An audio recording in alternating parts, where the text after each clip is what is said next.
Welcome to another episode of eNTV podcast.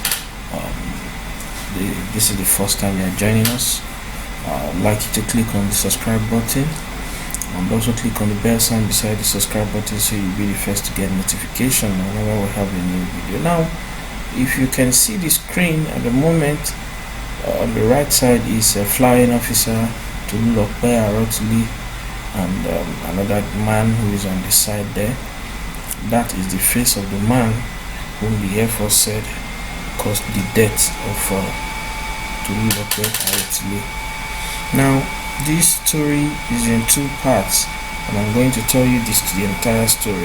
I'm also going to tell you the conspiracy theory that led to the initial cover-up or attempted cover-up by the Nigeria Air Force authority regarding the death of flying officer to Arotile. Now, it is sad the whole Nigeria and the world at large have been thrown into mourning a couple of days back after the death of Arotile, flying officer of the Nigeria Air Force, was announced. Her sudden death actually threw the world into a state of quagmire, a state of mourning, a state of dejection. But then, at first, the Nigerian Air Force tried to cover up these details. Why did it take so long to unveil the identity of the man that you're seeing on the screen here, who is alleged to have driven the car that killed the 24-year-old gallant officer? Arotile is a girl, a young lady who's done so well for herself within a short period of time. At the age of 24, she's Nigeria's first female combatant helicopter pilot, who's done very well. She's done a lot for the Nigerian Air Force and for the Nigerian military, with her skill of piloting a combatant plane. Now, I'm going to be the Nigerian Air Force a couple of hours back released an unofficial statement regarding to Arotile, because Nigerians had not stopped agitating. Nigerians had not stopped yearning for the details of the death of Arotile to be brought to bear. As a matter of fact, her parents and her family, who are still mourning her, also asked that an investigation be launched into her death, as they suspected a foul play. First of all, like I said before, if this is the first time you are listening to our podcast video, I'd like you to click on the subscribe button. With the subscribe button, you can also be part of the conversation by commenting and dropping your thoughts in the comment section. And then you can also click on the bell sign beside the subscribe button so you'll be the first to get notification whenever we drop a new video. I'm going to be reading here exactly the statement released by the Nigerian Air Force regarding the death of Arotile. Now, the Nigerian Air Force in its press conference released this statement and said this man in question, the man on the screen, as you can see, was the person who caused the death of Arotile. According to Ibikunle Daramola, the spokesman of the Nigerian Air Force, the name of the man who caused the incident is given as Nehemiah Adejo, and also Mr. Daramola also disclosed that he and two other civilians were at the Nigerian Air Force base in Kaduna to visit the wife of a squadron leader. Although in part of the statement it refused to mention the squadron leader. Now I'm going to tell you the reason why the Nigerian Air Force was sketchy, in dealing with this incident, and it's really heartbreaking. Now, the statement read in parts said it was while she was returning from the Mami market at about 4:30 p.m. that three of her former classmates at the Air Force Secondary School Kaduna, Mr. Nehemiah Adejo, Mr. Igbekele Folorunso, and Mr. Festus Baego drove past her in a Kia Sorento SUV. That is to say, her classmates drove past her and at first did not recognize it was upon. Okay, let me read further. In the process, the vehicle struck her from the rear, knocking her down. But before that, I want to give you a detail into how it actually happened. Now, these three persons who were her classmates from secondary school, actually drove past her without even knowing that she was the one. They now had to reverse. The driver, who I mentioned before, what's that his name? I gave his name as one Adejo.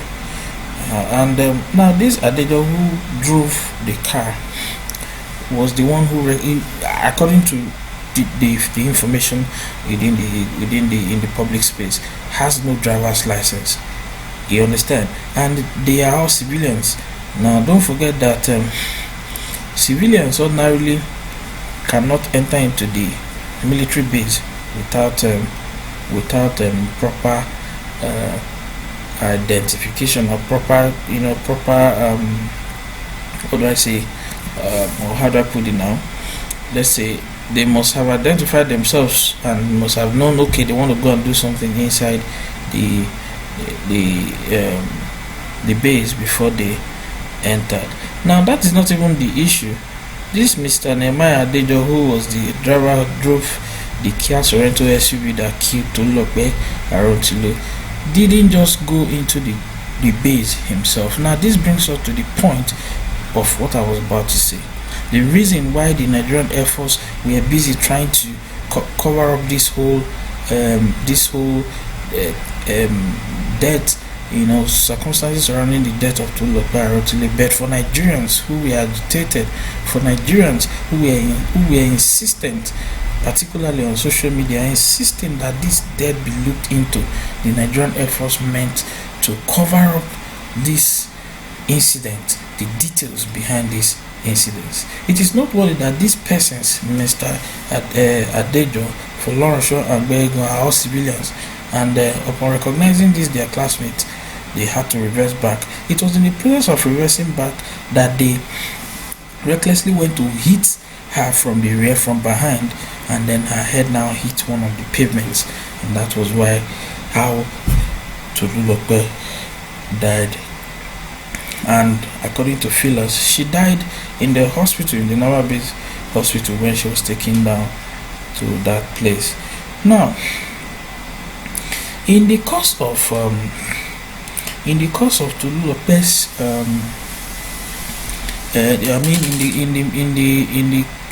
within the period, or within the moment where this incident happened, was when this same lady was on her way to get permission for her deployment. She's got a new deployment. She has been deployed for a new mission, and she has gone to get the clearance for this mission when this unfortunate incident happened. Now, the matter, like I said before, has a twist. What is the twist, and why is the Nigerian Air Force skeptical about releasing this information or the details regarding this man that killed Tolulope at first?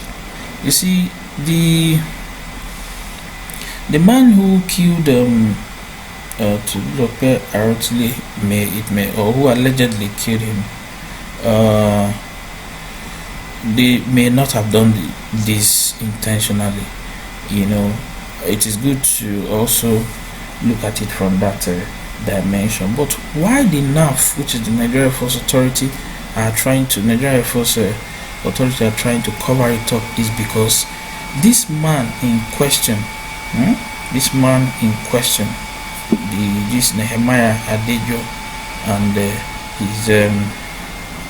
his friends who were in the vehicle that killed this young Air Force officer, they actually live outside the base, and they were on their way to visit one Mrs. Chioma Ugu.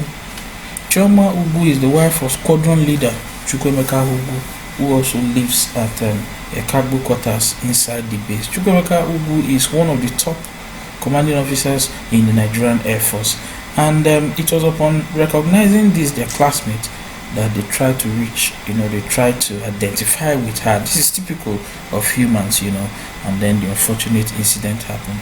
Now, because a commanding officer, there is no way this matter will be mentioned without mentioning the name of this said commanding officer, who is Chukwuemeka Ugwu. This was the major reason why the Nigerian Air Force tried to cover up the Tolu Lopez Arotile's death. If it were not for Nigerians who were concerned, who were agitated, who felt no, this thing has to be done, you have to release more details as to the death of this young lady who's done Nigeria proud, there is every possibility they would have buried these details right now. Because why did it take so long for these details to come out? Why did it take this long?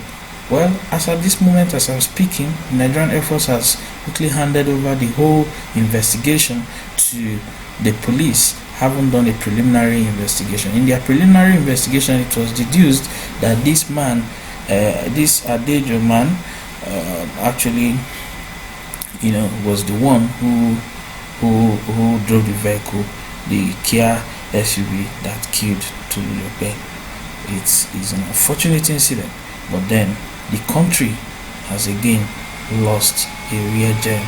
Tolu Lope Arotile made Nigeria proud as the first female pilot of the combatant airplane that is used, a fighting helicopter that is used to fight insurgents in the northeast and in the areas of the country where we have banditry. Now, the Air Force officers or Air Force authority who tried to cover up this incident, they should actually be looked into. Because it is a level of corruption. Somebody should go in for this. It shouldn't just be a matter that will just be dealt with and then just one gets a pat in the back, because this is a high level of fraud. I just want you to, if you can see on your screen, I want you to take a listen and also look at this documentary that is put together by Rising Kogi people of Tolu Lope Arotile. The late Tolu Lope Arotile was born on 13th of December 1995 to the family of Mr. and Mrs. Akintunde Arotile in Kaduna.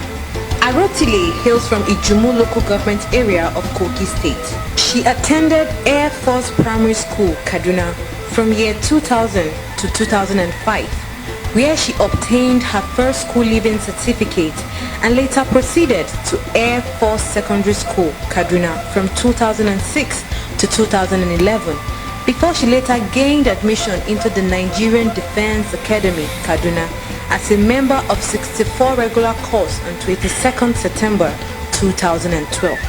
She was commissioned into the Nigerian Air Force as a pilot officer on 16th of September 2017 and holds a Bachelor of Science in Mathematics from the Nigerian Defense Academy. I was admitted into the Nigerian Defense Academy on the 22nd of September 2012 and was commissioned into the Nigerian Air Force on the 16th of September 2017. Arotile said she joined the Nigerian Air Force out of a passion for the job. Being a military personnel has been a long-term ambition. The courage and what they stand for is simply exceptional. Arotile was winged as the first ever female combat helicopter pilot in the Nigerian Air Force on 15th October 2019, after completing her flying training in South Africa. Today indeed marks another milestone in the history of the Nigerian Air Force, and I'm highly excited to be part of it. Well, I feel very privileged. I'm very proud. I'm happy that my success has brought me to this point, and I'm very grateful to the Nigerian Air Force leadership for the opportunity to have this and to have this title. I'm very grateful, and I'm looking forward to giving my best to the service. She holds a commercial pilot license and also underwent tactical flying training on the Augusta 109 power attack helicopter in Italy. she introduced the newly acquired Augusta 109 power attack helicopter to the President, Commander-in-Chief of the Armed Forces of Nigeria, President Muhammadu Buhari, during the induction ceremony at Eagle Square in Abuja on 6 February 2020. I want to especially use this opportunity to congratulate Mr. President, because it is the political will and the support Mr. President has given the Air Force that has resulted in this. Arotile died on 14th July 2020 at the age of 24, when she was inadvertently hit by the reversing vehicle of an excited former Air Force secondary school classmate while trying to greet her. Before her untimely death, Arotile made significant and outstanding contributions to the war against terrorism, armed